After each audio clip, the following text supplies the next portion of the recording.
Hello, and thank you for joining me on Delicious by Debbie. And when I was a kid, my mom would make I don't remember if she called it like a hamburger steak. My grandma called it Salisbury steak.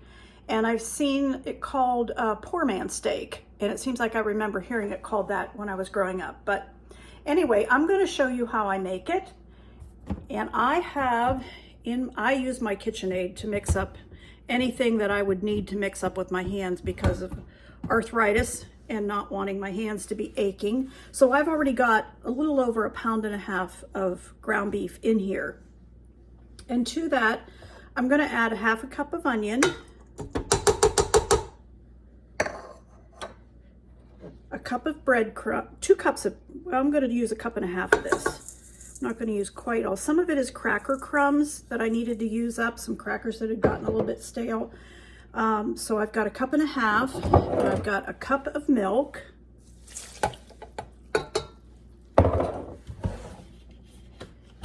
I want 2 tablespoons of ketchup.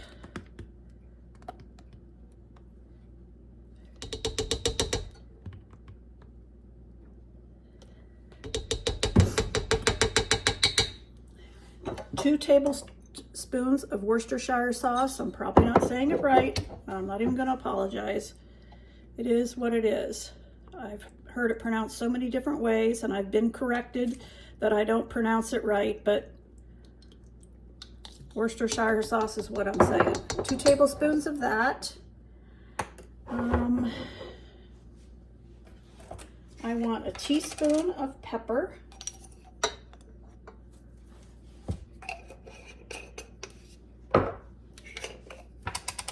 Teaspoon of salt,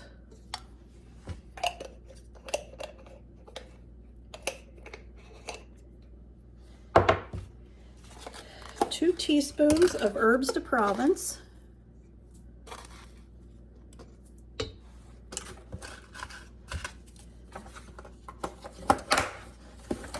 a teaspoon of parsley flakes,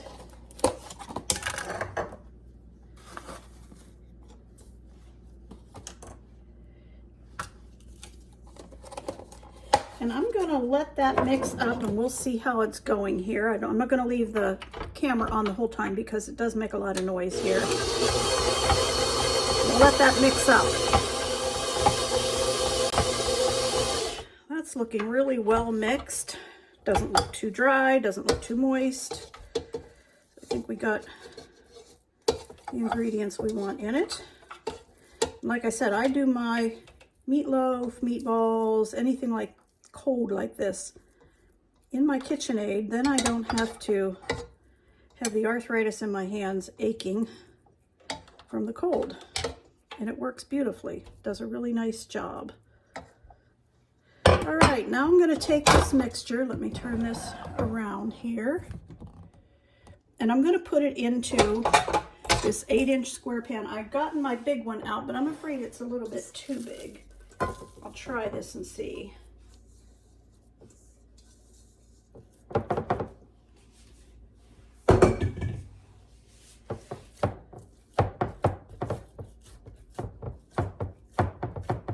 You know what? I think I will put it in here. I believe I can make it. I don't want it quite that thick because I'm going to let this chill. Then I'm going to cut it into squares. So let me, even if I don't use the whole 9x13 pan, I just don't want it as thick as that was going to make it.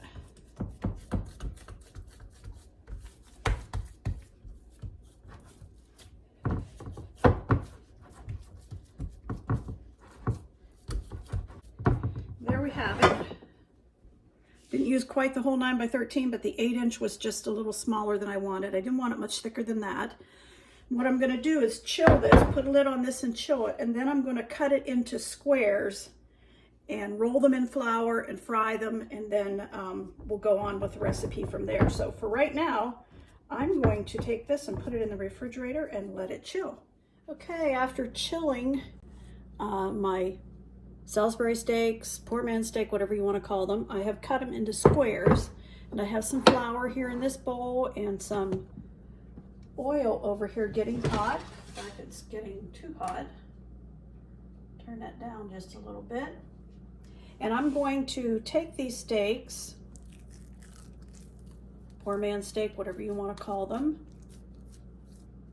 I'm going to put them in the flour, coat them with flour.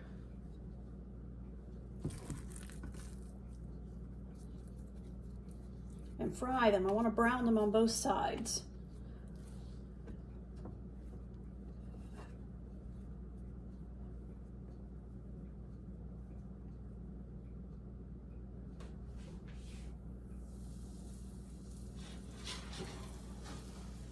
Okay, we'll just put them into the oil and brown them.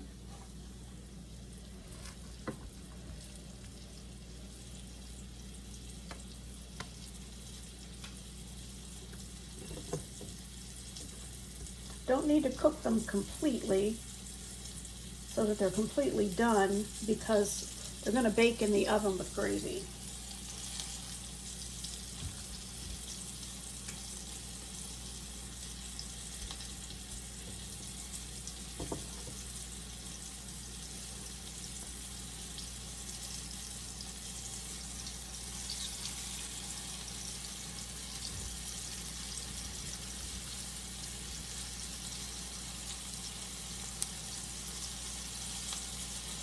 All the spices I have in them as they're frying, they really smell good.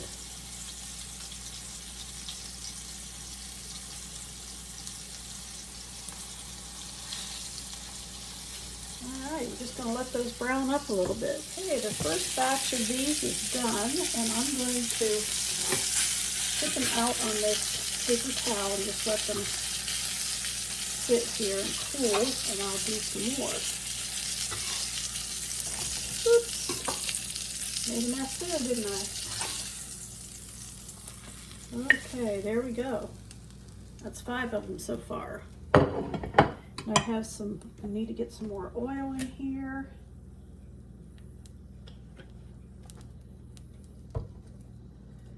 We'll put some more in.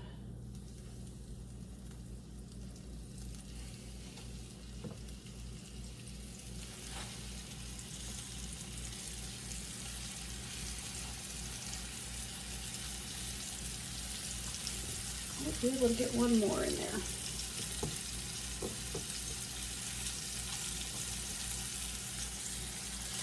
There we go. And we'll let those cook brown for a while. So I have all of these Salisbury steaks, poor man's steaks, whatever you want to call them, are completely, they're not done, but they're browned on both sides. I'm going to let them sit here and cool a little bit, and then I'm going to put them in a container and put them in the freezer until we're ready to have it for a meal. And then I'll finish this video and show you the process for the gravy. Thank you for watching. Okay, let's make some gravy to go on those hamburger steaks, poor man's steak, Salisbury steak, whatever you want to call them. And I have some mushrooms here that I want to use in the gravy, and I've got them all washed. I've got butter here to saute them in, and so I want to use these up today. So I'm going to go ahead and saute these mushrooms, and in this pan I'm going to make a package of beef gravy, and it takes 3 cups of water. I already have the water in there, so I'm going to go ahead and turn this on, and I'm going to whisk this mix in with the 3 cups of water, bring this to a boil, and it'll be a nice beef gravy. Put over top of them. I'm going to cook 4 of those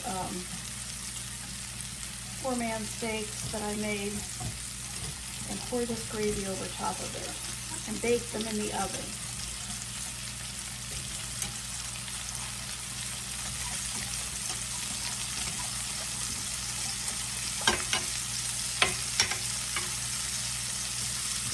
I've sprayed this dish, and I have 4 of those in here.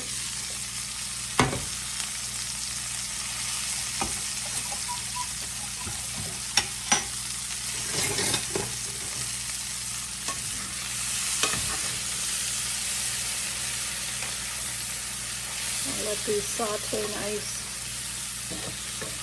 All right, the mushrooms are done. And I'm going to put those on top of these steaks here.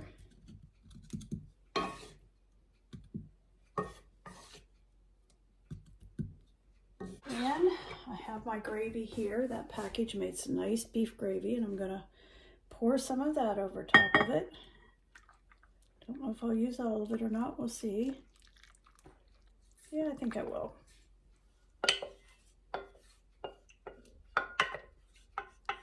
All right, that's all ready for the oven.